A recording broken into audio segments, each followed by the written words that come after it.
Every year, up to 1 billion birds are killed by window collisions in just the United States alone.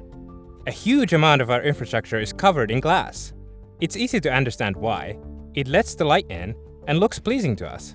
However, it is an immense threat to our feathered friends. In this video, I'll talk about the reasons for why collisions happen and show you how you can help keep birds safe. During the day, birds collide with window glass when they are trying to stop to rest or feed, when avoiding danger, or just trying to move around.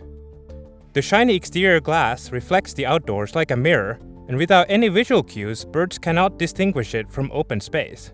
At night, birds can see the light inside our houses or the plants near our windows and think they can fly through. During springtime, birds can even try to fight their own reflection in the glass when they think they have a competitor near their nest site. Window collision is often fatal for birds.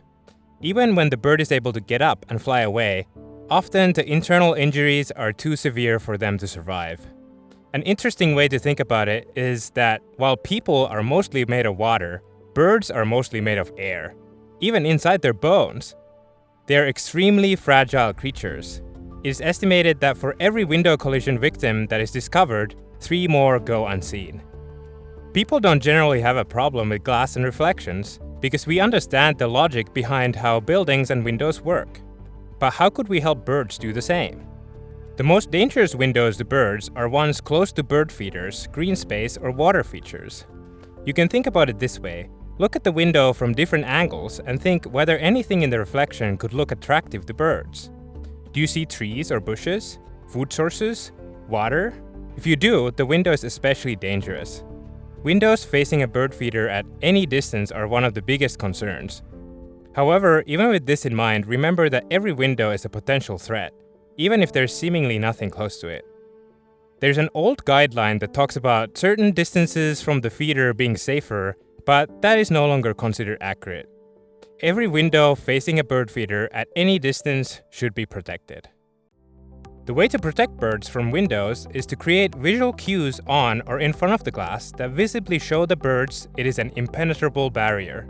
There are many ways to do this, but there are some common rules. The markings on the window need to cover the whole area of the window and should be spaced uniformly 2 inches apart. Note that many stores sell little stickers that look like hawk silhouettes or such decorative shapes, but these do not work to prevent window collisions. In my opinion, they do more harm than good, giving people a false sense of security and making them spend money on something that does not work. These small decals are for decoration only. Once again, the whole glass needs to be covered 2 inches apart for the treatment to be effective. A couple decals in the corner leaves the rest of the window a danger. Luckily, there are many options for window treatments that do work. Let's look at some of them. In a previous video, I showed how anyone can make bird savers, also known as Zen curtains, out of very inexpensive parts from just about any hardware store. This installation is a set of hanging paracord spaced closely together to cover the whole window on the outside. They are extremely effective. After I moved to this house, I saw multiple window collisions on this very window. I have had these bird savers installed for a couple years now, and ever since installing them, I have not seen a single bird collision. They work because the paracord is very easy for birds to see, and also because the subtle movement of the hanging cords helps birds notice them. Since they are so close together, birds will not try to fly between the lines, but instead avoid them. They can be made easily, customized to fit any window, and even installed on a rental if you use double-sided tape or removable strips to hang them. All it took was a spool of paracord and a single drywall J channel. Click on the card or the link in the description to see my video on how to build them. Now let's go look more closely at those dots that were behind me earlier. Another extremely effective solution, however slightly more expensive and time-consuming to install, is to get actual bird-friendly decals.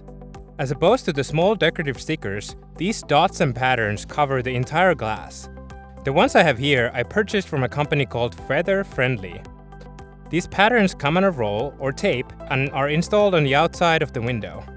Personally, I really like the look of these. I think they look very professional and you barely notice them from the inside.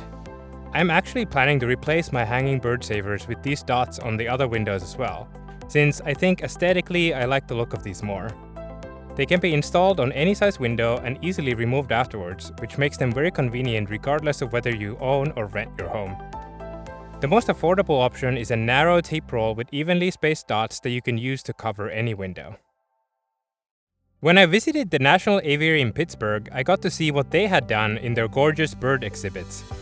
The aviary is home to hundreds of birds and surrounded by trees outside, so they have to cover their glass to protect the birds both on the inside and the outside. Their solution is a pattern that covers the entire glass. In the wetlands exhibit, for example, they use a pattern that mimics plants so it blends in with the space. Their other exhibits use different patterns.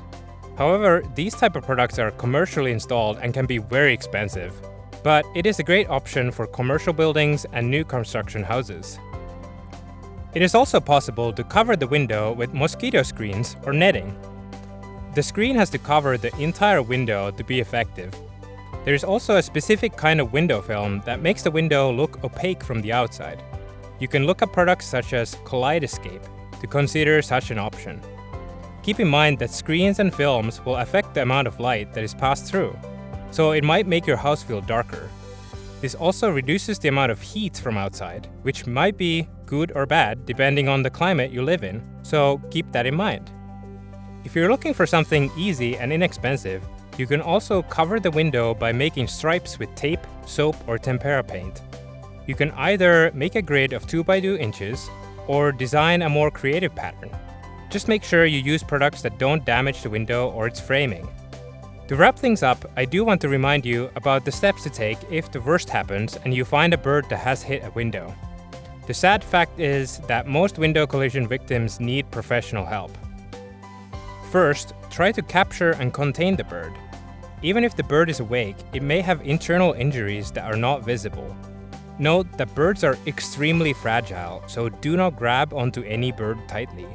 I recommend finding a towel or a soft cloth, covering the bird with it, and then gently wrapping the bird as you lift it.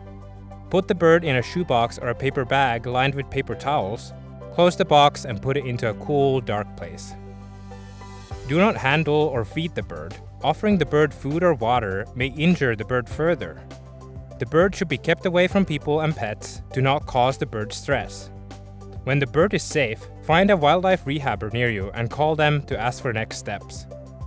I have linked an online list in the description to help find a place to call.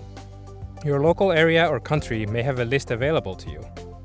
It may be helpful to find a local rehabber beforehand and save their number just in case. Once you find one, call them and follow their directions on what the injured bird needs. Hopefully, one of these solutions will work for your home. In an ideal world, all buildings would be designed with wildlife in mind. We all coexist on this planet together. My dream would be that builders and architects could consider the effects buildings have on birds and wildlife and make them bird-friendly from the start. It is our responsibility to coexist with wildlife and do what we can to help birds thrive. These birds have lived here since way before we even existed and started building things and taking their space. So let's make sure we can share our living space together. Thank you for watching, and talk to you again soon!